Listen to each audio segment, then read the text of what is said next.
think, Michael, let's go keep her moving. Roll call and find a quorum. Alderman Bob Bauman. Here. Mr. Mark Flaherty. I think you're muted. Mr. Mark Flaherty. You're muted, Mark.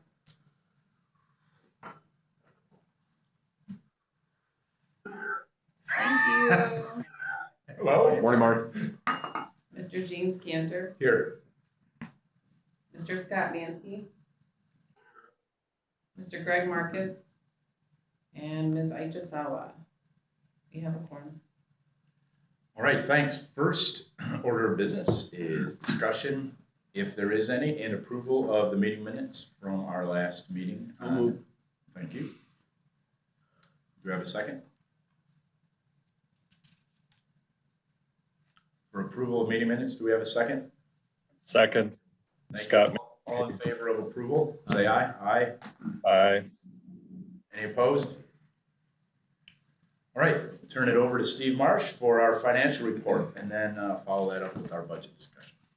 Thank you, Mr. Chairman, and good morning, everyone. Before we get into the budget presentation, a couple of quick updates on 2021 financial activity. Number one, yesterday, Marty and I met with Moody's rating agency in preparation for the upcoming debt refinancing that the board authorized in September. We're advancing the process forward and look to possibly close on a transaction before the Thanksgiving holiday. Number two, we've initiated a few more draws from the project fund for the expansion project since our last board meeting, which is consistent with the cash flow schedule provided to board members. And we'll look to update the board quarterly on the status of the project fund with similar exhibits we provided in September, with the next update coming in December. If there's any questions on either the debt refinancing transaction or the project fund, please don't hesitate to reach out to me or Marty. As for 2021 numbers, I'll keep it brief today and direct your attention to page 8 of the committee packet, which is the income statement with column IDs M and O and P at the top, and provides a comparison of the last forecast we provided to the board in August relative to our forecast today. Scrolling down the line 67, column O, you can see that our year-end forecast has improved by about $250K. There's not any one single line item driving this variance, but rather there are plenty of puts and takes up and down the income statement. And we adjusted our entertainment forecast, which is driving the movement in line items 1 through 12 and also 15 through 27. We removed from our projections a few events that postponed, including Disney Princesses and Peppa Pig. However, we've also restated some of our net income numbers up related to the Beyond Van Gogh event. And even with that restatement, I think we could be a bit light here for this event, and we could show further improvement by year end as a result. Tax revenues lines 30 through 35 show no change from our previously established forecast, while the last 3 months of actual revenues have modestly exceeded our revised forecast numbers from January. We've elected to keep that forecast static to guard against fourth quarter uncertainty. On line 36, we lowered our interest income projections based on year-to-date returns thus far. And line 39, we lowered the Bucks District ticket surcharge revenue category. Our previous forecast included a few events at Fiserv that have since postponed, including the Alan Jackson concert in September. Moving down into the non-operating expense, you can see we're beginning to adjust some of these categories based on year-to-date results. Our thought here is that there could be some more positive variance we realize in these categories before year end. But right now, we're keeping some of the projections a bit on the conservative side. On to pages 9 and 10, the restricted and unrestricted cash positions, both balances remain relatively healthy, and management has no concerns about meeting its near-term obligations over the next 12 months. The positive changes in the net income statement have modestly increased the year-end unrestricted cash position. Are there any questions on 2021 before we move forward with the budget? Okay, on the budget. So consistent with past practice, Marty and I have had an opportunity to meet with several of you individually prior to this meeting to review with you the process and assumptions we used to develop the budget. First, let me say thank you for your time, your feedback, and support. Marty and I get an immense amount of value out of these discussions, and we hope you all have a deeper understanding of the district's strategy and business operations as a result. Today, I'll attempt to keep my comments at a higher level, as most of this information has already been presented to you. Following my comments and after answering any additional questions that committee members may have, we'll ask the committee for a motion to recommend that the full board adopt this budget at next week's board meeting. So, what are the highlights of the budget? Good question, Mark. Well, there's really 5. I was hoping you would tell us what were the assumptions that we had going into it. Well, Weren't there 3 goals that we were trying to achieve? we'll kind of touch on those this week. Okay. And don't answer. Okay. There are really 5 highlights of this budget in 2022. Number 1, event activity is expected to approach levels that we saw in 2019. Number 2, year-over-year net income before depreciation is expected to grow by 40%. Number 3, investments in infrastructure, personnel, and systems critical to sustaining and growing the business are nearing pre-pandemic levels. Number 4, the restricted reserve balance, the account that we use to fund debt service, is expected to grow by almost $1 million. And number 5, while the unrestricted balance will show a net year-over-year decrease in cash, will be positioned to enter 2023 free and clear of payment deferments made to Levy restaurants and Visit Milwaukee during the pandemic. This budget, I would say, is not a layup. There is some stretch here, and it's going to require the best efforts of the district to achieve these goals. But as I mentioned during our individual meetings with you, the leadership team Marty has assembled in his tenure at the district, along with a recalibration in 2019 of the district's core values, which are simply summarized and symbolized in our 3 favorite letters here at the district, BPX, mean that we are well poised to not only achieve this budget, but to successfully leverage unexpected opportunities as they become available. In terms of personnel, culture, and a shared purpose, the district has never been in a better position to achieve more. So to the budget exhibits. Just one question. So I know we talked about a little bit when we met. Have we had a chance to look and see, I think this is great news, right, that we're coming back to 2019 levels. Do we know where others are, where we benchmark against? I know you sent out the details for the Visit Milwaukee stuff to us this week. And is there a way to say, hey, we're doing better than the benchmark? Are people bouncing back similarly, or are we lagging behind with the number of events? My gut says we're doing better. I think it's a great story as we get that out there, as we approach our groundbreaking. But I don't know if we have any of that information or how hard it is to get to that. There's not been any definitive study that I've been able to find or report that provides that type of comparative. What I've seen in the trades and talking to a few people, not a representative sample, is that people are doing better, obviously, than 20. We seem to be on the upper end, outside of the top tier markets. I mean, I think New York, even though they've had stricter protocols put in place, they're doing better than we are. Okay. LA is doing a little bit better than we are from a percentage standpoint, but we're certainly at the top end of our peer set as far as recovery. Being around 70-80% is fantastic. Is admirable. All right, I would agree to bounce back that quickly. And again, I think we can tie that story together about the momentum we have going forward. Sorry. And anything we can find to support that, we will certainly share. And if we find that it doesn't support it, we just won't have found it. That was a joke, just kidding. Check and make sure you guys paid attention. That's all. Yucks today. We're in the fun business, Mr. Chairman. We are. Well, let's get to the budget exhibits. And we're going to start with page 13 of your committee packet, which is the event mix summary. You'll see the total budgeted event activity, column A, line 24, is fairly close to the activity levels we saw in 2019, which is column H. It's about 94% of that total, in fact. But what's most important here is that only 7% of the operating revenues driven by the budgeted event activity comes from blue sky events.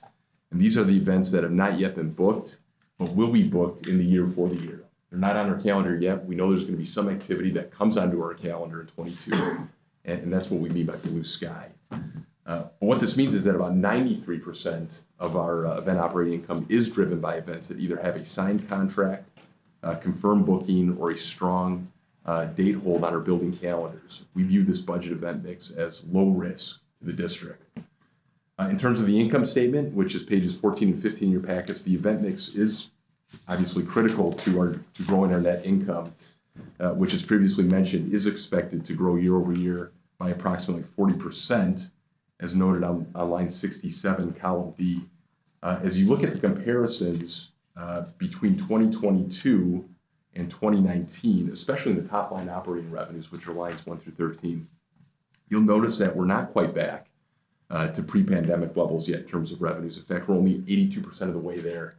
While event activity does closely resemble 19 in terms of number of events, we're assuming less revenue per event due to reduced attendance levels at events. And I think this is just a natural part of the recovery that we're finding ourselves in. You'll also notice similar disparities between 2022 and 2019 in key non-operating revenue categories, such as tax revenues, lines 30 through 35, and Bucks district ticket surcharge revenue, line 39. Again, these categories represent about 82 to 83% of 2019 activity.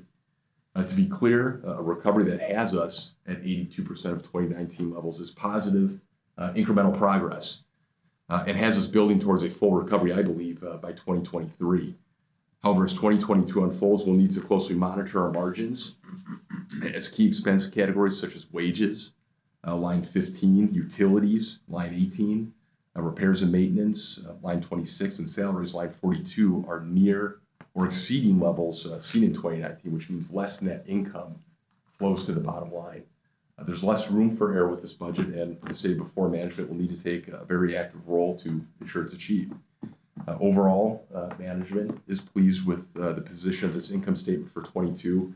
It does show meaningful year-over-year growth relative to 21 and provides a stable foundation to achieve full recovery by 2023.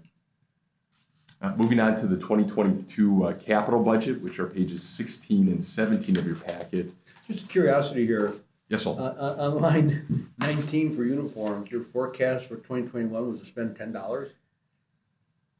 Yeah. Was it worth it? I guess. We've modified our uniform program a little bit going into this year. So what is that, for buttons or something? Or is it was I think a trailing expense from a prior year that was to catch up on. Just I really wish it wasn't there at all, because I know we'll present a question at some point. No, you're very precise. I'm not surprised you don't have the sense in here of some of these items. It was. Did you round up? It was an anomaly, and that's what that really represents. But thank you for the question. That's just an example of full transparency. Yes, indeed. That's good. That's great. Moving on to the 2022 capital budget, pages 16 and 17, you can see this list is pretty substantial. As was the case last year, the senior management team got together over the course of, I think it was 3 separate meetings lasting hours in this very room that we're now to discuss and decision potential capital expenditures for the upcoming year.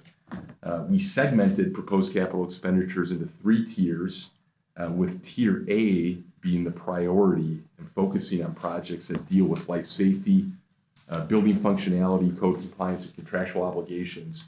The tier B and C projects are not part of this list. We have them available if you'd like to see them, but frankly, the list would just get too long and cumbersome if we had included that with the presentation today. Our CapEx spend in 2022 is projected to be about $900K more than 2021 at about $2.4 million. It is a modest year-over-year increase. It's still below our target of $3 million to $3.5 million that we seek to spend in order to limit future deferred maintenance on district infrastructure. But like the income statement, we do believe this budget again shows positive incremental growth and a stepping stone towards a more robust CapEx budget in 2023. The last 2 pages in the packet, pages 18 and 19, are the budget cash flow projections. One exhibit for restricted revenues, one exhibit for unrestricted revenues. Starting with the restricted cash flow, the news here is positive and largely a result of the bond transaction that was executed in June of 2020. By year end, we're projecting to grow the reserve balance by just under $1 million to get to a total of just over $22 million. Pre-pandemic, getting to a reserve number of this magnitude was a goal that Marty and I had set out to achieve to limit the financial risk of a future economic downturn that would present to the district in terms of meeting its debt service obligations a challenge. And we realized that through the pandemic. If you recall, in 2018 and 2019, the balance in this account was closer to $8 million than the almost $22 million that we hope to achieve by year end. This would fund our entire debt service for the upcoming year, even if we didn't collect another dollar of tax revenue in 2022. This fund is in a very strong position. As we grow, and hopefully as this balance grows, we'll be in a position to consider options of how best to use the reserve above and beyond what we call our rainy day fund, including paying down existing debt or applying towards a capital project. Either way, it provides the district flexibility in terms of long-term strategic planning.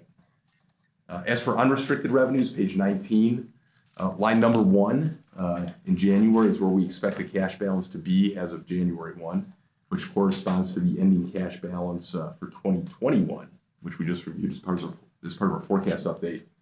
Line 25 is what we expect the cash balance to be as of December 31st, 2022. And line 24 is what we expect the net change for the year to be, which is a decrease of about $4.6 million. I compared this cash flow projection to the one we presented to the board last year at this time. And there are two things that stood out to me. Number one, we're expecting to end the 2022 fiscal year with more money in the bank than what we had budgeted to end 2021 with, by about $500,000. Number two, the estimated net change in cash has improved substantially from the negative $8 million we were showing in 21 to the negative $4.6 million in 2022. I point this out because it's showing to me, again, positive progress from 21 to 22. We're seeing the effects of the mitigation strategies take hold in 22, and that was a point that I had made in my opening remarks. We're paying down an additional $1.9 million to Visit Milwaukee that was deferred from 2020 that we wouldn't otherwise expect to see in a budget year. And we're paying down an offset to Levy in 22, totaling about $500,000, which was otherwise owed to them, again, in 2020. And we're certainly not running from those obligations. Rather, we look forward to fulfilling them, but it does drain against our cash balance, which as a result doesn't fully reflect the growth that we're presenting in our income statement. By year end 22, these obligations will be fulfilled and we'll fully realize the profitability of 2023 in this cash flow statement. At this point in time, we're not overly concerned about our cash balance and are cautiously optimistic that this could improve throughout the year. She'll be able to capitalize on unexpected opportunities as they present themselves. I literally start every day at the office reviewing the district's cash position, so I, along with Marty, will be closely monitoring these accounts throughout the year. That was a quick run through of the budget. As I mentioned before, we tried to keep today's briefing at a higher level, understanding that many of you have seen the detail around much of this last week. To be clear, this is a budget that we're proud of, that will be challenging to meet and hopefully beat, but does not introduce material risk to the district's financial position. Mr. Chairman, that is my presentation, and I'd be happy to entertain any additional questions that the committee members may have since we met last week. Are there any So on page 15, Yes, Scott. line 47, the pension. So that number really hasn't changed much over the years. Does the city give you that number? Typically by June or July, Kyle, we receive notice, Scott, from the city of the pension payment that is due by year end. In that 450 number, you can see it's the same number for forecast. Our forecast number is actually going to be a little bit less than this. We realized some unexpected savings, which I think was in part because of the lower level of staff we maintained in 2020. But we think that's a reasonable estimate for 2022. We did receive notice a year or two ago, I think, by the city that we could expect to see that number increase substantially in 2023, but we just don't know what that might be yet. So is it based on your wages? Is that how it adjusts? It's there's several factors there, Scott. We're presented a couple data tables that are from a larger actuarial study conducted by the city that are forwarded to us. It's certainly something that we can share with you and other board members if you'd like to see it. We also have a couple footnotes in our audited financial statements that talk about our deferred liabilities in this regard. Scott, next week at the full board meeting, at the suggestion of Alderman Bauman, we will have Dennis Yacarino with the city pension fund, with the city to discuss the pension fund and the challenges the city faces in the next several years. So he'd be the expert. Bob, if you agree with that. Yeah. Any specific questions about the city's pension, we're going to have the expert in the room with us next week. Okay, my main item was that the number really wasn't changing between the years while your salaries have gone up. So. Yeah, again, I would expect us to revise down that 21 forecast number.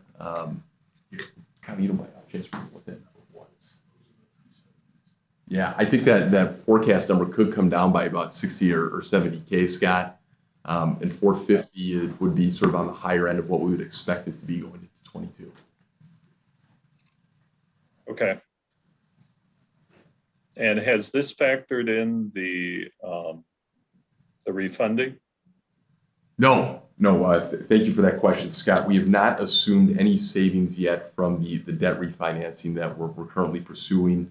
As I mentioned before, we hope to have some good news in that regard before the Thanksgiving holiday. But until that's considered a done deal, we thought it prudent to leave it out of the budget for 22. If it happens, we would expect to see debt service cash flow savings of up to $300,000 per year. Okay. Thank you. Other questions? Mark? Bob? Nope. Good. Well, then, Mr. All right. Chairman, I guess I would propose we ask for a motion to have the committee recommend the full board adopt this budget at next week's board meeting. So, do we have a second? Scott or Mark for I will. motion out from the committee. The committee recommend the adoption of the budget as stated to be adopted for the full board. I will second. Great. All in favor, say aye. Aye. Aye. Any opposed? Aye. Great. All right. Thank you. Next order of business. Well done, Steve, Marty, team. Thank you. CEO report. Thank you, Mr. Chairman. A couple things. First, I want to thank the committee for endorsing the budget, recommending that the full board adopt it. It certainly will make getting ready for the new year easier for us, knowing that we've got this in place and a roadmap already set to follow. A few things to share that I'll go into greater detail at the board meeting next week. I had mentioned to you in the past that we issued a note to all of our full part-time staff, as well as both the staff of Levy Restaurants and CTI, that we were going to be requiring as of October 29th, 5 p.m., everyone to show proof of full vaccination. Otherwise, it will serve as voluntary resignation of the position. As of earlier this week, we were at 59% of staff had issued that or provided that verification. A reminder, a memo to all staff went out yesterday reminding the staff that they've got 2 weeks from tomorrow to provide proof of vaccination. So we shall see what we shall see. I'm optimistic that we will have 95 plus compliance by then, but until we have it on record, I'll have my fingers crossed. We'll be sharing next week with the board changes, pluses and minuses to the concert and event activity that have occurred since last September. Same thing holds true with meetings and conventions. We continue to book business for this year, and with the exception of the princesses, Disney princesses, and the Peppa Pig. Peppa Pig. Just like hearing you guys say that. I can't recall Peppa Pig. Peppa Pig. Really haven't lost any other concerts. Dreamkeeper, Dreamweaver. Dream Theater Dream Theater was another event that postponed. moved That's to right. 22. But things that have postponed from 21 are rebooking for 22, so it's just a shifting of that event activity, which is great. 2 weeks ago, we hosted Judas Priest in the Miller High Life Theater, and for that event, it was the first event where the event was requiring proof of vaccination or no negative COVID test. First time we had done that, the process went very well. To our surprise, there were 90 individuals who did not have either the verification of either being fully vaccinated or a negative COVID test. To safeguard and try to make it a good guest experience, we did contract with a third party to be on site, although we did not promote that we were going to do that. Those 90 people did the rapid test, and of the 90, one came back positive for COVID. That individual was not admitted to the building. They were appreciative of having the test provided. They had no idea. More than a higher number of individuals did not come with proof, but we were prepared for it, and the entrancing of the event was much smoother than we had anticipated, so all good. We did have a concert last week that did not require that same type of screening, so we did not do it. We have a concert tonight that did not want to do that type of screening. We are not enforcing it. The next concert we are is next week. The concert with the Pabst Theater. Flogging Molly. Flogging Molly. UWM informed us earlier this week that for their men's basketball games, they will require all of their attendees to wear masks, but nothing as far as COVID testing. For the entire game? For the entire game, unless, very similar to what they do at the Pfizer, unless you're actively eating or drinking, wear a mask. We have not heard yet from the Admirals what they're going to do. Their season opener is next week, so we've got to get that information from them. Just a question around that, as you're saying that, obviously we have the events going on where we're not requiring vaccinations in some cases, yet we're requiring employees that come in the building. Is that causing any issues or? No, the requiring the staff is for their protection and Right. colleague protection as well as the event attendees, so. Okay. It hasn't raised an issue. We've had very lengthy and passionate discussions over whether we should override what events want. Mm-hmm. We find ourselves, the industry is very split. Those organizations that own the primary tenant and own and operate the building can dictate what happens on all ends, and most seem to be taking the position, at least in more states where there's a greater sensitivity to the vaccine, to be insisting on full vaccination. It's split all over the place. Most performing arts centers are not requiring anything. In the markets and the states where it's a little bit more Wild West, no vaccinations, no masks. So there is no industry standard, unfortunately. Just interesting dynamics. Beyond Van Gogh, we announced last week, has been extended through January 9th. We thought they were still selling tickets. We crossed 150,000 tickets sold earlier in the week. We're on the cusp of breaking another $1 million figure.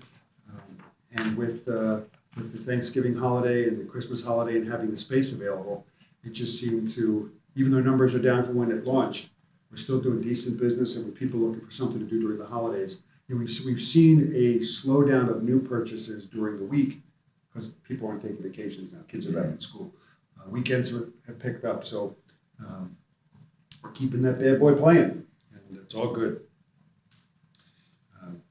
Having had a call 2 weeks ago with Peggy Williams-Smith, several representatives of the city, starting the discussions over whether we're going to participate in a bid for the RNC. Supposed to be following up with that next week. Haven't heard anything, Bob, since I was with you and shared that with you.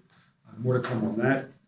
Steve and Sarah are actively working on 2 grant applications.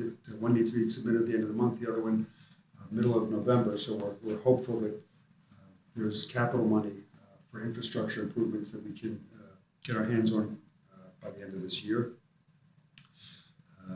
As I mentioned just before we went online with the meeting, the groundbreaking is on Thursday, October 28th. There will be reserved seating for board members, and we have a group that would like to sit on stage. More information will be coming out on that in the next week or so. And then lastly, I hope that by now you at least acknowledged in your inbox that an email went out to you all, to the entire board yesterday afternoon, sharing a narrative on where we were with the Visit Milwaukee services agreement, along with a one sheet that showed comparative or peer cities, what their total operating budgets were, and then how their markets compare with exhibition hall space, meeting rooms, ballrooms, size and space, and number of hotel rooms available in the metro area.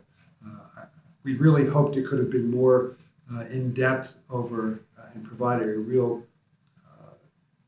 insightful comparison in what was spent by each CDB on areas. The information, unfortunately, is not publicly available, and most of the centers that we reached out to referred us to either their websites or a governmental platform, and it doesn't make it easy to obtain. So if there are any specific questions, we will certainly pursue them as asked. As I indicated in the email that I sent yesterday, it will be my plan as part of the end of the CEO report to seek the board's approval to allow us to move forward, finalize terms no worse than with the draft agreement is that we provided to the board in September. The only thing of note that has changed is based upon the dialogue that went on at the last board meeting. I went back to Peggy Williams-Smith and spoke to her about the term. We had recommended a 5-year term. There seemed to be concerns about entering into something that long. Went back and proposed to Peggy that we would change that to 4. She's agreed. Other than the term, the 5-year to 4-year, everything else is in the document that you received. Great. That's it for me, sir. Any questions for Marty? Awesome.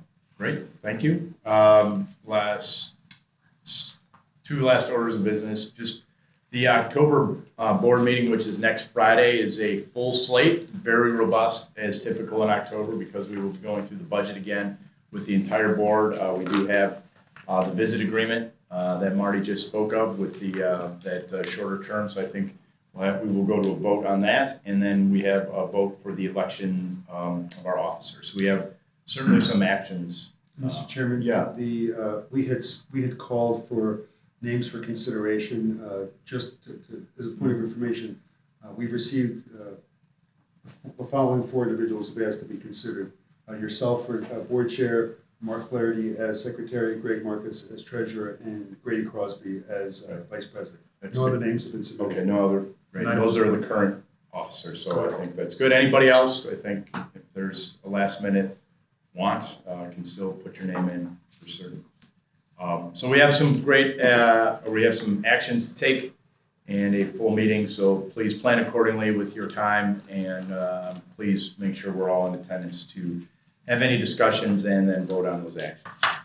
Last, the board meeting dates, which have not changed from the previous times, and then any other items. We should discuss this before next week's board meeting, but traditionally or historically, if the board passes the budget, we've canceled the November meeting, so we should discuss if that's something one of those next week or not. Because we have a meeting scheduled for November. Correct. The next board meeting, well, the next Finance and Personnel Committee meeting is the 11th of November, and the full board meeting is November 19th. Yeah, I think it's something we can certainly put on the docket if there's no actions that are needed to be taken. We have a busy October. We can certainly look at that as a consideration. Any other questions, comments, concerns, items for discussion? Awesome. Thank you, everyone, for your time today. And with that, I will ask for a motion to adjourn. So moved. Do we have a second? We don't have a quorum anymore, so I guess we don't have to. So we are adjourned.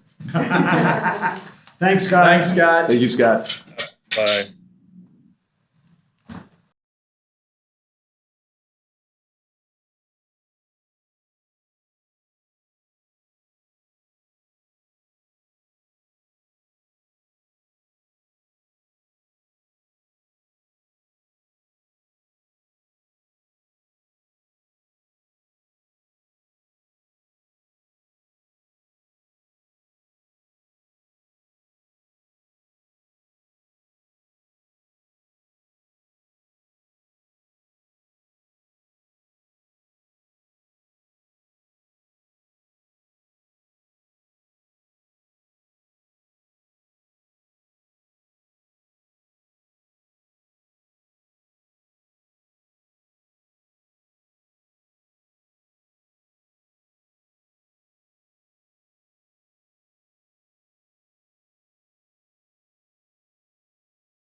get started because I think we have a number of things to get through, but I think we can get through relatively quickly with the group that we have. So with that, I think we'll go through the roll. Michael?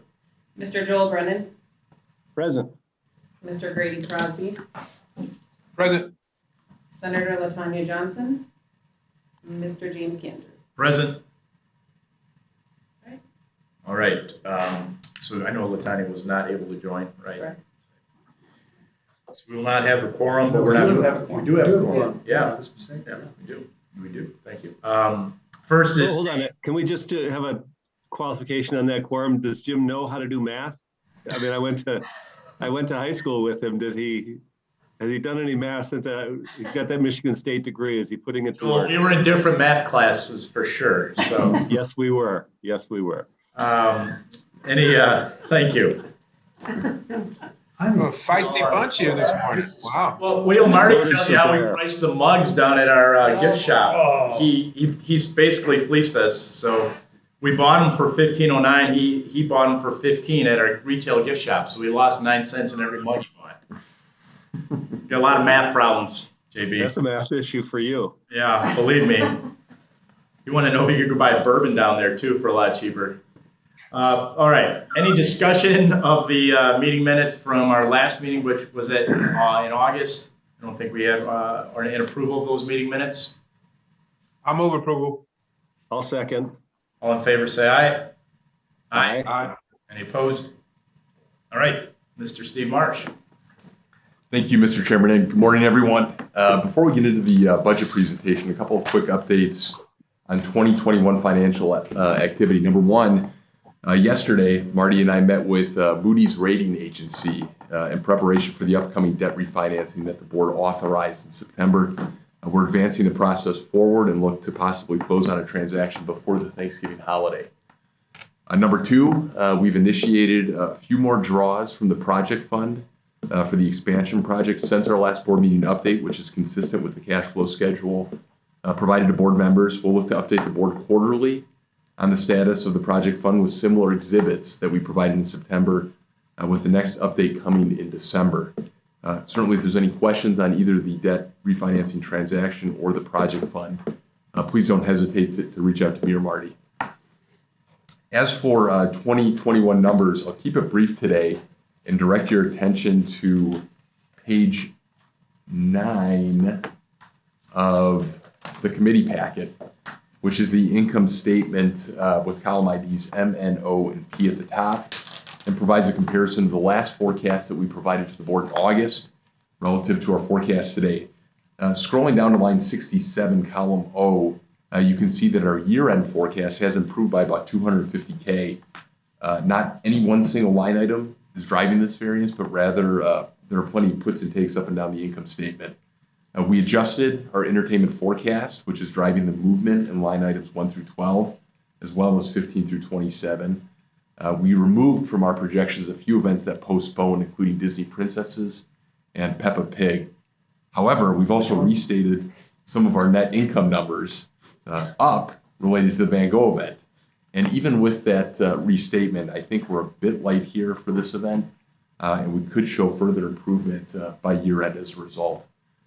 Tax revenues, lines 30 through 35, show no change from our previously established forecast, while the last 3 months of actual returns have modestly exceeded our revised forecast numbers from January.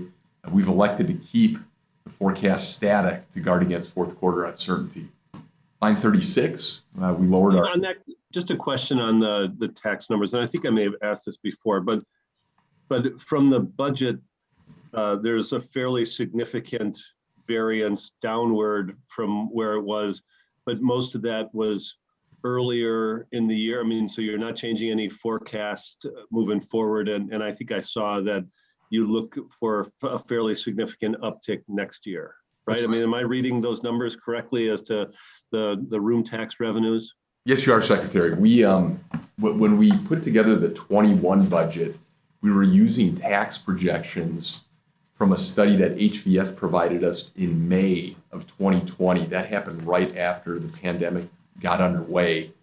HVS did a revised study in October of 2020 just before we issued the expansion debt and lowered their tax projections at that time, which is more similar to what our forecast looks like today. You're right, 2022, we are projecting to increase tax revenues quite substantially and get more aligned with where HVS thought we could be. By the end of 2023, we expect to be back to 2019 levels, and 2019 was our best year on record. So the recovery, I think, just took a little bit longer to get started, but now that it's underway, we feel like we're going to catch up quicker than expected. And it is heartening, I think, to see that the last couple months are right on with what you had projected. You don't have to do anything, to reduce anything moving forward for the rest of the year. So that indicates at least that the recovery is on pace with what you guys have been seeing or looking at for the second half of the year.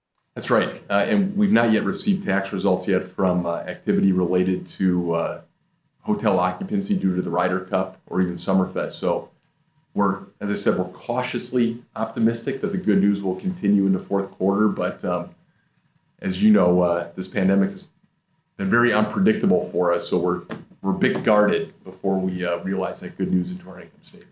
Yeah, and to that point, Joe, one of the things that we've talked about in the previous meeting and even in our one-on-ones is how we're doing versus other benchmark cities. And I think it's actually a very good story as we come out the next couple of weeks with our groundbreaking to get that information out there. And to that point, as I just saw this, as you said it, like 2019 was our best year ever. So we're actually comparing ourselves to a year where we had a fantastic year, not a down year or anything like that. So that's also part of the story. And we probably are above what that benchmark looks like. So I think a positive story and positive momentum as we go into the groundbreaking and the expansion as well. And I was speaking to someone in the hotel industry yesterday, and they said that their hotel properties set an all-time record in September for average daily rate. So that's a great indicator for tax revenues for September. For sure. And for that week, they were hitting record ADRs, which is great because we'll take 3%, 7% of a higher number. Yeah, some of the mid-tiers are like $300 a night. Thanks. Continuing on line 39, we lowered the Bucks District Ticket Surcharge revenue category. Our previous forecast included a few events at Fiserv that have since postponed, including the Alan Jackson concert in September. Moving into the non-operating expenses, you can see we're beginning to adjust some of these categories based on year-to-date results. Our thought here is that there could be some additional positive variance we realize in these categories before year-end. Right now, we're keeping some of the projections a bit on the conservative side. Pages 10 and 11, the restricted and unrestricted cash positions, both balances remain relatively healthy. Management has no concerns about meeting its near-term obligations over the next 12 months. And the positive changes in the net income statement have modestly increased the year-end unrestricted cash position. Are there any questions on 21 before we move on to budget? Okay. So to our budget, and just so this committee is aware, the Finance Committee just recommended, actually in their meeting that concluded about 45 minutes ago, to have the full board adopt this budget at next week's board meeting. In addition to today's discussion with them, Marty and I met with several members of the committee individually last week to really take a deep dive into these numbers for 22. I mention this because I think this committee and ultimately the full board can take a bit of comfort knowing that these numbers have been well vetted, not just by the management team here, but also by members of the Finance Committee. Today, I'll attempt to keep my comments at a high level as we'll be presenting much of this information again at next week's board meeting. Of course, if there are any questions that come up along the way or even after this meeting, please don't hesitate to reach out to me or Marty. Hey, Steve, can I ask one question, or maybe you're going to go over this, but yes. In the packet, there is stuff about the 2021 capital budget. And before you get into the 2022, just wanted to kind of see what did we end up doing on there, or where are things on the capital budget? I know there are like columns A, B, and C, maybe those are in priority order. Just kind of what did the district do on those things for the current year? Yeah, thank you, Secretary. So the budget for 21 really was focused almost exclusively on those Tier A capital projects. And we're going to come in just under that number of 1.5 million. You can see line 74, we have this contingency line item of $400,000. And that's really meant to capture anything that might come up during the year that we've not planned for, a break in a piece of piping or otherwise. So we feel like we've gotten pretty close to maxing that category out. We did not attempt to take on any of the B or C categories. Some of those B and C categories made their way into the 2020 A projects, but not a lot. There were other things that also had to be addressed in 22, and that's part of the story of today. That the 22 capital budget is incrementally getting bigger as we come out of this pandemic. You can see in 21 it was 1.5 million. In 22 we're projecting it to be about 2.4 million on those Tier A projects only. Ideally, Secretary, we'd be around 3 to 3.5 million. So I think by 23 we could get there. We're just trying to manage the money in the bank and hopefully profitability over the next year and a half will get us there. In the spirit of a shameless plug, because you asked this question, you've opened the door for commentary, and that is, Mr. Secretary, that not included in the 22 budget is about $3.5 million, which coincides with the CAP max grant that's available to what the state just offered. So we are working on that grant application to have into the state by the middle of November to do incremental A category capital projects that we're hoping to get some relief to underwrite. That you don't, please don't take my nod as that will be approved as will be submitted. I understand that you're doing that, Marty. Understood, and that qualifier is noted but not absorbed.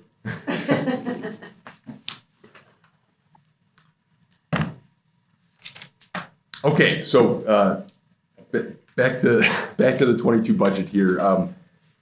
There's really 5 highlights that I want to mention before we get into some of the detail here of what this budget represents.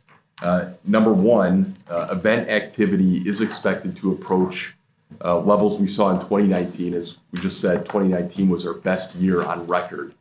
Number 2, year over year net income before depreciation is expected to grow by 40% year over year. Number 3, investments in infrastructure, personnel, and systems critical to sustaining and growing the business are near pre-pandemic levels, and part of that is the capital budget that we just discussed. Number 4, the restricted reserve balance, the account used to fund debt service, is expected to grow by almost $1 million. And number 5, while the unrestricted balance will show a net year-over-year decrease in cash, we'll be positioned to enter 2023 free and clear of payment deferments that were made to Levy Restaurants and Visit Milwaukee during the pandemic. Part of our relationship with them allows us to defer payments if we're experiencing financial hardship, and we're making up for that in this year's cash flow. One other thing to mention, I would say that this budget is not a layup. There is some stretch here, and it's going to require the best effort of the district to achieve these goals. And the leadership team that Marty has assembled in his tenure at the district, along with a recalibration in 2019 of the district's core values, which are simply summarized and symbolized by our 3 favorite letters here at the district, BPX, mean that we are well poised to not only achieve this budget, but to successfully leverage unexpected opportunities as they become available. In terms of personnel, culture, and a shared purpose, the district has never been in a better position to achieve more. So to the budget exhibits, we'll take a look at page 14 of your committee packet, which is the event mix summary. You'll see the total budgeted event activity, column A, line 24, is fairly close to the activity levels we saw in 2019, which is column H, and it's about 94% of that total. But what I think is most important here is that only 7% of the operating revenues driven by this budgeted event activity comes from blue sky events.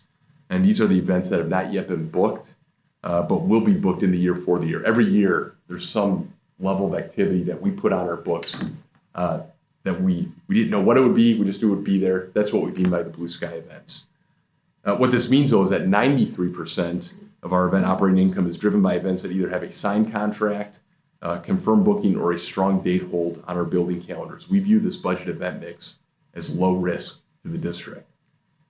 In terms of the income statement, which is pages 15 and 16 of your packets, the event mix is obviously critical to growing our net income, which, as previously mentioned, is expected to grow year over year by approximately 40%, as noted on line 67, column D. And just as an aside here, we're deviating a bit from our standard income statement that we normally present to the board, in that we're separating out the expansion debt from the rest of our normal non-operating expenses. And you can see that noted on line 68. As we've gone through this budget process, we've continually compared ourselves to fiscal year 2019, which, as mentioned before, was the best year for the district in terms of net income. And having that expansion debt in 22 as part of the non-operating expenses really muddied the comparison between the years. So we thought it was helpful, certainly to us and also to the board, to separate that expense out and include it along with depreciation. It doesn't change our final net income number, which shows up on line 71. It's just separated out from the non-operating expense bucket. As you look at the comparisons between 22 and really 19, especially in the top line operating revenues and non-operating revenues, you'll notice we're not quite back to pre-pandemic levels. In fact, we're only 82% of the way there. And while the event activity, again, closely resembles 2019 in terms of number of events, we're assuming less revenue per event due to reduced levels of attendance. To be clear, a recovery that does have us at 82% of 2019 revenue levels is positive, incremental progress, and has us building towards a full recovery in 2023. But as 2022 unfolds, we'll need to closely monitor our margins as key expense categories such as wages, line 15, utilities, line 18, repairs and maintenance, line 26, and salaries, line 42, are near or exceeding levels seen in 2019. And this really means we just have less net income dropping to the bottom. There's less room for error with this budget, but as stated before, management's going to have to take a very active role to ensure it's achieved. Overall, we are pleased with the position of this income statement for 2022. It does show meaningful year-over-year growth for 21 and provides a stable foundation to achieve full recovery by 23. Are there any questions on that income statement before we move on? Okay, Not for me. Thank you. We'll take a look at pages 17 and 18 here of the capital budget. We touched on this just before. You can see this list is pretty substantial. We're only listing the tier A projects here. If we included the B and the C projects as well, this list would become a bit unwieldy. But as mentioned, we are making incremental progress towards increasing this budget and hope to get back to that $3 to $3.5 million figure that we normally would expect to see the given year. The last two pages of the packet, 19 and 20, are the budget cash flow projections. One exhibit for restricted revenues, one exhibit for unrestricted revenues. Starting with the restricted cash flow, the news is positive, and that's largely a result of the bond transaction that was executed in June of 2020. By year end, we're projecting to grow the reserve balance by almost $1 million to get to a total of just over $22 million. Pre-pandemic, getting to a reserve number of this magnitude was a goal that Marty and I had set out to achieve to limit the financial risk a future economic downturn would present to the district in terms of meeting its debt service obligations. If you recall, in 2018 and 2019, the balance in this account was closer to $8 million. Our starting balance in 22 would fund our entire debt service for the year, even if we didn't collect another dollar of tax revenue. So we feel like we are in a very strong position with this debt service fund. As for the unrestricted revenues, page 20, line number 1 is where we expect the cash balance to be as of January 1st. Line 25 is where we expect the cash balance to be as of December 31. And line 24 is the net change for the year, which is a decrease of about $4.6 million. As I mentioned before, we're seeing the effects of some of the mitigation strategies take hold in 22. And this was the point I made during the opening remarks. We're paying down that additional $1.9 million due to visit and about $500,000 that we deferred to Levy. By year end in 22, these obligations will be fulfilled, and we'll fully realize the profitability of the income statement in 2023. And I mentioned that only because the news on the income statement is very positive. We're just not seeing that reflected in our cash flow projections. And part of that is because of the 2020 deferments we made to those key vendors. At this point in time, I would say we're not overly concerned about the cash balance, and we're cautiously optimistic that this could improve throughout the year. Should we be able to capitalize on some of those unexpected opportunities as they present themselves? I start every day at the office reviewing the district's cash position, so I, along with Marty, will be closely monitoring these accounts as we move forward. Guys, that was a quick run through of our budget. As I mentioned before, we're trying to keep it at a high level today, only because we'll be reviewing this in a greater level of detail next week. But to be clear, this is a budget that we are proud of. It's one that's going to be challenging to meet and beat, but does not introduce material risk to the district's financial position, especially if we fall short. That is my presentation, Mr. Chairman. Any questions? I don't. I appreciate the ability to answer the questions we asked as we were going on, Steve, and I would just congratulate everybody on, while we are in no way out of the woods on any of this stuff, you guys have navigated through it as gracefully as you can during these times, and really appreciate the work that's been done. Thank you. Excellent. Yep, I would definitely echo that comment as well. Thanks, Joel, and thanks, Steve, for the diligence, and the entire leadership team there for, kind of navigating through these, really strange and unprecedented times. We have contraction and expansion going on at the very same time, and that's a delicate balance. Thank you, Grady. Excellent. Thank you, Steve. Marty, our CEO report. Well done. Tough to follow that, but nice job, Steve. Good job. Good going. A couple things that I'll get into, not too much detail because I don't want to be terribly redundant next week. You may remember last month I shared with the full board that we had notified all full and part-time staff, as well as the Levy staff and CTI staff, that as of October 29th, we were going to require proof of vaccination for all full-time and part-time staff. As of Monday of this week, we received the verification from 59% of the staff. Reminder to those that have not yet provided proof of vaccination went out yesterday, letting them know that 2 weeks from tomorrow is the deadline for providing same. So we're very optimistic that we're going to be close to 95% verification. More to come over the next 2 weeks. No one has come forward and expressed any objection to this requirement. And although we did receive, I believe it was 3 resignations within the first week of sending out that notification, and then there's been a total lull, radio silence since then. Next week, I'll be giving an update on those events that have been added for the calendar year 21, both entertainment, sports, and meetings and conventions. Even though we're already into October with 2 months to go in the year, we still have been adding a couple of events to our calendar. We'll share that next week. 2 weeks ago, we hosted the Judas Priest concert, which was the first concert that we've had where the artist was requiring proof of vaccination for any and all attendees. We had 2,700 people thereabouts who came to the show. The entrancing and screening process was uneventful, which is a good thing. No issues, no extensive lines at any of the entrance points.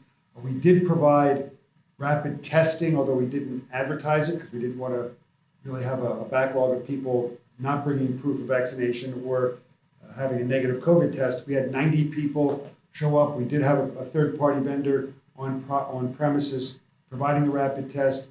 90 people needed that test, of which 1 person tested positive, and they were denied entry. And I was appreciative that we did the testing there because they did not know that they were positive for COVID, and they were able to make some life adjustments as needed. We have not, we have a concert tonight and a concert next week. Neither of them have asked us to do proof of vaccination, although we have a concert in 2 weeks with the Pabst Theater Group, Flogging Molly. Remember Flogging? Yeah, Flogging easy. Molly. Wow.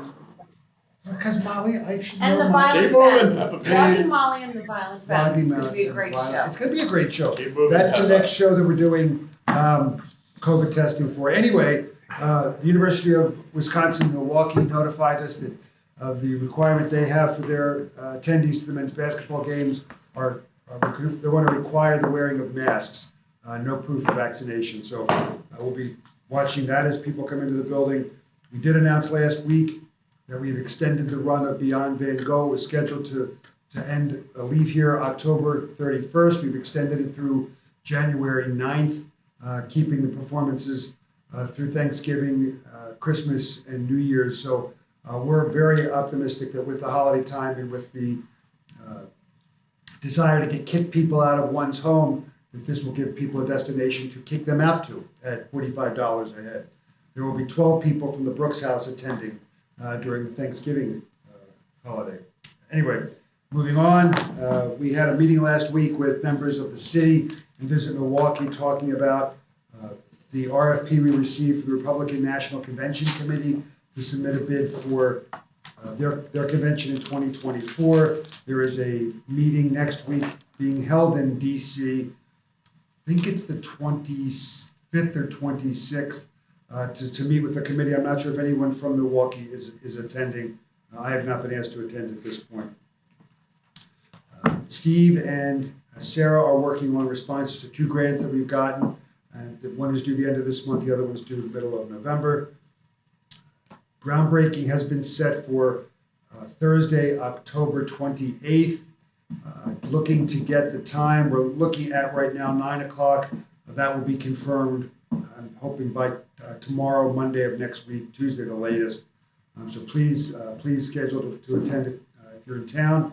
There will be reserved seating in the front of the seating area for all board members. So love to see you. Marty, a question on that. Did the governor get an invitation to attend? We were told, yes, the governor, an invitation was sent to the governor's office. We have been informed he is not able to attend, and they were very gracious to indicate that you would be attending in his place. I was planning to attend. I just didn't know whether it would be able to get scheduled for him as well. All kidding aside, this is a very important day for all of Wisconsin, and I'll circle back with his office just to make sure that he has something else that's up against that time, because I just know this is something that's important to everybody across the state. So thanks. That's great, Joel. Any help? We hope you're there regardless. If the governor is not able to, we would like you to be on the dais representing the governor. But if we can find the governor can be there, that'd be wonderful. And it's rain or shine. Mr. Chairman, for purposes of the committee meeting, that concludes my report. Thankfully. Oh. A little gray there for gray areas. Every time. Any questions for Marty or the rest of the team? Great. Hey, Marty, this is just a point of, just for, personal information, I guess.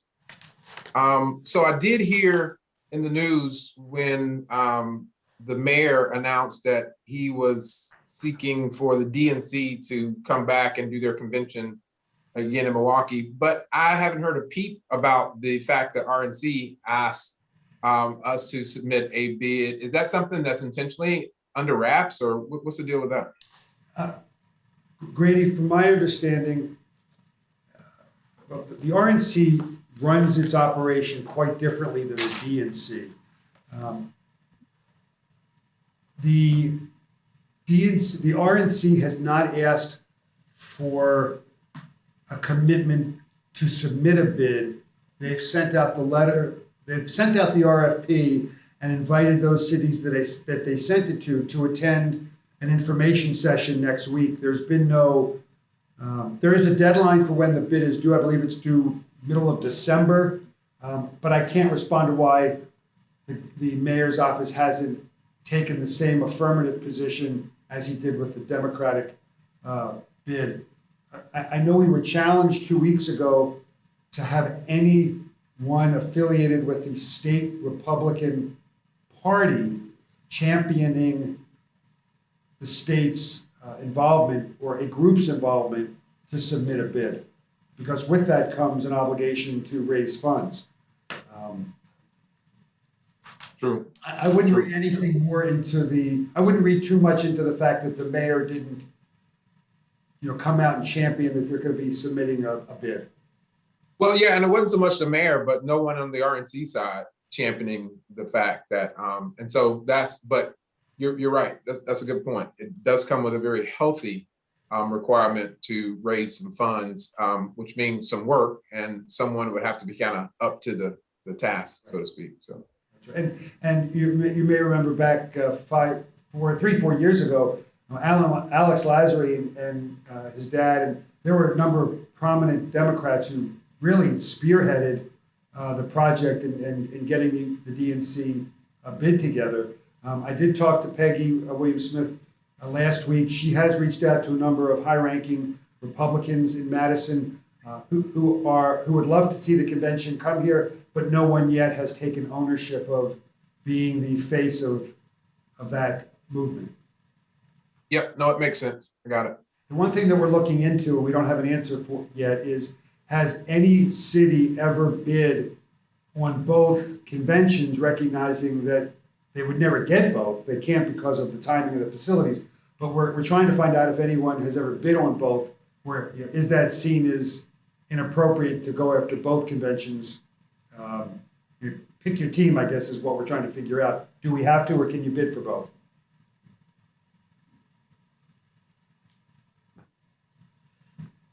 Good. Anything else? With that said, next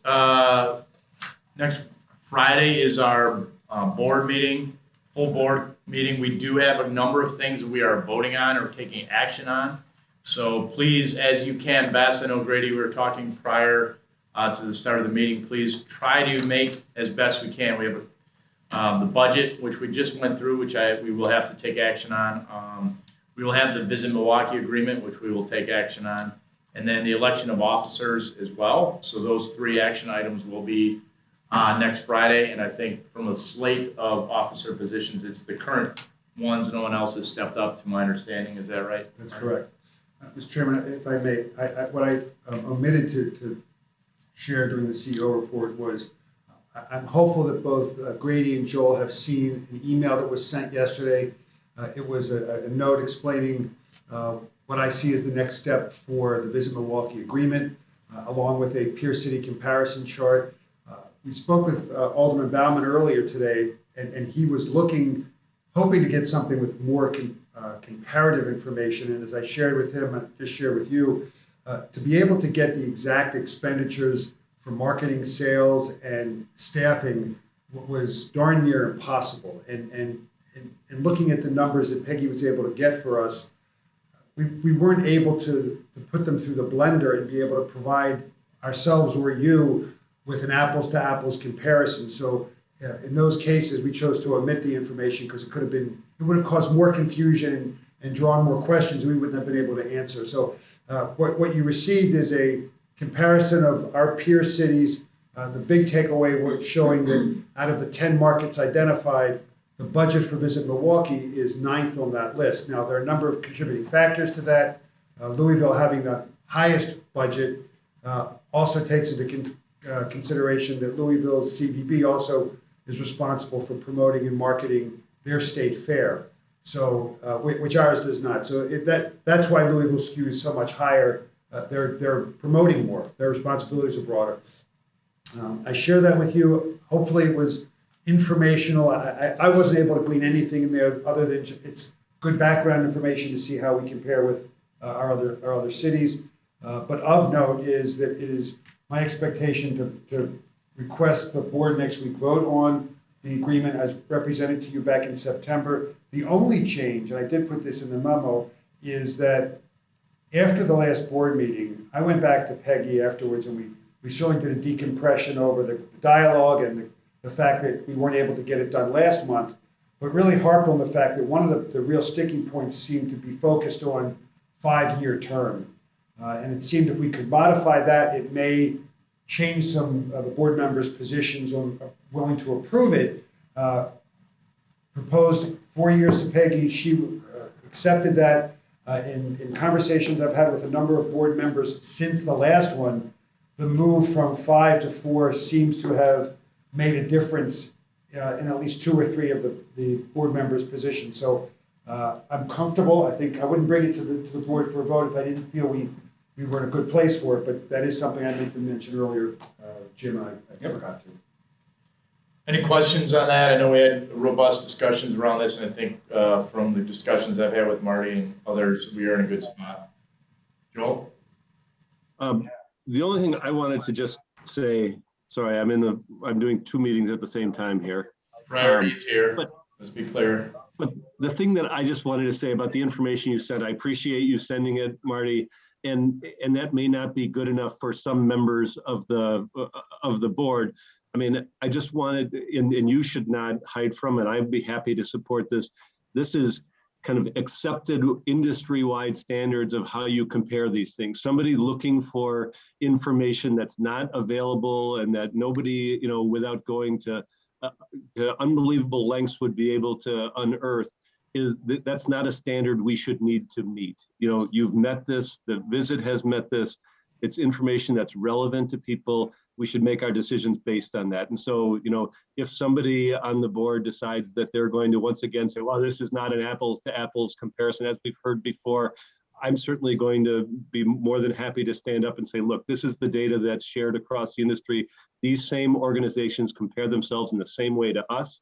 And we need not reach some higher bar because somebody's got a burr in their saddle about it. So I just want you to know, I appreciate it. I think that's something that the board needs to reflect to other people who are looking for information that may not be out there in the public domain.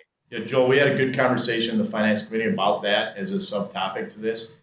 There's a lot of different models out there. There's no exact same model where you can compare some of this stuff, and a lot of this information is not public. So we had a good discussion. I think there's a general understanding within the finance committee that the detail is just almost nearly impossible to get because a lot of it is private information that's not released. I think people look at our entity. Marty said we put all our stuff right on the website, right? No one else really does that because we're a public entity. So I think we're trying to compare ourselves to peer cities. I think there's an understanding of that. I don't anticipate anything, but again, with your background and expertise in this too, I think if it does come up, we appreciate you taking the torch on that a little bit next week. And Joel, Sarah and I had a lengthy discussion about this yesterday in looking at all the materials that Visit presented us, most of which we did not include in the sheet because it wasn't apples to apples. And what we wanted to do was provide a document that didn't leave any information that was not clarified, that couldn't be substantiated. And we received more information, but we couldn't verify it. And I didn't want us to be exposed and give anyone an opportunity to say the information was faulty. I feel very confident the information is concise, it's clear, it's factual. And we spent a lot of time since the last meeting, Joel, trying to clear up any misgivings there is about the deal. And I truly believe going from 5 years to 4 has helped us sway some of the very vocal individuals. So I feel very good, but as Jim said, if we find ourselves in a situation where there's objections next week, to the extent you and Grady are prepared to share what you already have, that would be helpful. We appreciate that. Yeah, no, so the only thing I would add is that, so I agree with everything Joel said. The only thing I would add would be that it seemed like in the last couple of meetings where these objections to the visit agreement were raised, we were caught, kind of on our heels a little bit about, the nature of the objections. And granted, the objections were very general and not specific. Some of them, I remember Senator Darling saying, I just don't know what visit does, so to speak. And so that was just very general. So you had to kind of dig into that. So I appreciate hearing that you've already reached out to Alderman Bauman, but, so we have a week and a day before the board meeting. So I just think it would be prudent to reach out to those who are known objectors to say, once again, and have a one-on-one, this is what's been shared and this is the information that's out there. And we solicited questions and none came in. Just want to see if there's any other thing that we can clear up. At least at that point, you would know if there are going to be questions or objections raised and be able to respond to them in the meeting on next Friday without, kind of hesitation and without seeming like, we got caught on our heels. And because right now, I think you've done everything that you can do to, really present this issue for final decision. So great information. I saw the chart, makes sense to me. And yeah, I just don't want to get caught off guard on next Friday with some other question that may come out of left field. Of the four, my recollection is that there were four board members who expressed some level of uncertainty whether we should move forward with an agreement with Visit. And under guidance from council on all issues that I talked to the board about, I've got to be very careful that I don't engage in a walking quorum and I can't ask people, how are you going to vote? But we've had conversations with 3 of the 4 people, and I'm confident that 3 of those 4 feel very comfortable with the agreement as we've discussed it, with it being a 4-year term, and the 4th I have to call this week and speak to that individual. So I think I really think we're in a good place. The reason why we sent anything is the feeling was if we didn't send out anything, even if it's just generic factual based, it would look like we didn't take the assignment seriously. We did. We wanted to get it out to the board more than a week before the board meeting, because last meeting it was we were scrutinized or ran into a little bit of a jam that, well, I didn't have enough time to look at it, although we sent it a week before. I wanted to send it a week and 2 days before the board meeting so we give a little bit more time. But I think we're in a good place with this. Yeah. Yep, I got it. Yeah, and this is not a how would you vote canvas. This is what additional information do you need? Are there other questions you have that I can provide to you? Canvas. Brady, I don't know if I had shared this with you or not, but as you recall, after the board meeting, I sent out a note to everyone soliciting any comments or any questions that you may have that I could get from Visit and research. There were none. There were no responses. So an opportunity was given not only in the board meeting, but subsequent to tell us what your objections are so we can provide you more information so you can make a more informed decision. And no one responded to us. Now, that doesn't say someone can't have an objecting position, but we try to do everything we can to be responsive to any concerns people have about this agreement. Yep, got it. Good. No, I think, again, we had this conversation in the finance committee to the people that were more concerned are on that committee. We had that discussion earlier today, so I think we're in a much better spot. Time always helps, right? So everyone's had a chance to digest it, and I think we're in a good spot on that. But I appreciate that, and those are good comments. Good. Anything else? Just one other quick question. I see there's on the agenda also is an update from the budget director at the city on the city pension. I mean, I know that that's a looming issue overall for what the city is going to be facing in our financial future in the next several years. One, I applaud you for doing it too. Just kind of how directly does that involve the WCD moving forward? I'll respond to the first part and then turn it over to Steve. This was, in all fairness, not our suggestion. When Steve and I were doing our one-on-one with Alderman Bauman, as we were going through line by line the budget item, we got to the line item referencing pension. Bob had a couple of questions about that. He then started to share with us the concerns that the city has, and he asked Steve, how do we compute our pension contribution? Steve shared that, and then Bob, on the spot, did something I haven't been asked for the past 3.5 years by any board member, and that was, I'd like to have something added to the agenda. And that was Bob's suggestion that we add this on. Quite frankly, Joel, I took it as a setup to you, that he's gonna be using this somehow to plead, to get the message to the state about the trouble the city's having. Yeah. But I that's, don't have any problem with that, Marty. I would just tell you, as somebody who lives in the city, this is something that people should be well informed about. So, I got plenty of problems with the way Bob Bauman does things, and I'm more than happy to raise my hand when he does that. In this case, I think it's good for us to be informed. And if he wants to take the state to task because the city has been very limited in their abilities to raise additional revenue, I mean, it's not going to happen on the backs of the Wisconsin Center District. They're not going to solve the problems there, but there are tools that we have at our disposal at the state level, and we've offered them up, and the governor included them in the most recent budget. So I'm more than happy to, he can lay it at my feet, but he's, as much as anything, I think he's doing it at the feet of legislators who have been on the wrong side of that issue. And I'm fine to have a little bit of that discussion. I think it's valuable for people who have a stake in the city's future to know what the impact of that's going to be in the upcoming budgets. And it's here as soon as next year. So, it's something that's really important. Steve, can you share?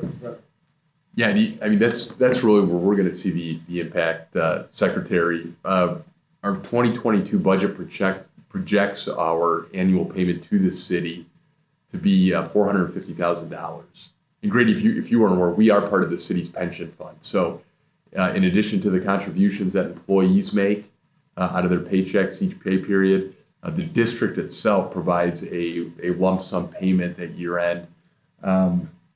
In 2020, our payment was $438,000. We're budgeting $450,000 in 2022. But we were put on notice by the city that we could expect to see that payment double in 2023 moving forward. And Mr. Secretary, you sound pretty informed about the problem. The story that the Journal Sentinel reported last week on it, the obligation is going to double by next year. That's why her payment's doubling. Yeah, and it just, again, there needs to be a more global solution than what has been proposed to date. And because you're talking about lots of city services, lots of the things that make people coming downtown and people coming to conventions and people, Milwaukee as a destination, those things could be in jeopardy based on this again. And I'm happy to advocate and articulate. We have done whatever we can to try to do that, and there needs to be a solution, because this is more than just a theoretical, challenge. It is very real. You're going to see it in the budget at the district. They're going to see it in the budgeting at the city. So I do think, again, people may scratch their head a little bit about why the immediate relevance, but it's relevant both to the future budget, but also to what's going on in the city. So, I'll congratulate. I may have been, Bob and I may get into it on an earlier agenda item, but on this one, we certainly will be in lockstep that it's an important issue for us to discuss. Well, John, you really hit it on the head that Bob was sharing with us the impact it could have on the city's staffing levels. When he talked about the number of police and fire that could be affected by this, as well as anybody, safety in the city is what's first and foremost to people coming in town. And if we're not able to support city services, it's going to affect everybody's business, certainly ours. Yep. Good. I think it's a good item for discussion and updating. I don't think there's anything else other than that. Future board meeting dates. I think we have balance of 21 set and 22. We may look at removing the November one, depending on how everything shakes out with the board meeting on this or next Friday. So we'll keep you tuned on that, but please make sure you have those in your calendars and can make them as you need, either virtually or live. We do always have great breakfast here, so I just want to make sure, those live.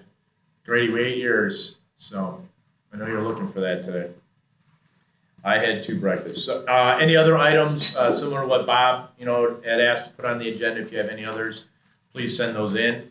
And seeing we do have a quorum, I will now make a motion or ask for a motion to adjourn. So moved. I'll second that. All in favor, say aye. Aye. Aye. All right, have a great weekend, everybody, and we will see you next week. Thank you. Thanks, guys. Thanks. Thank you. Thank you.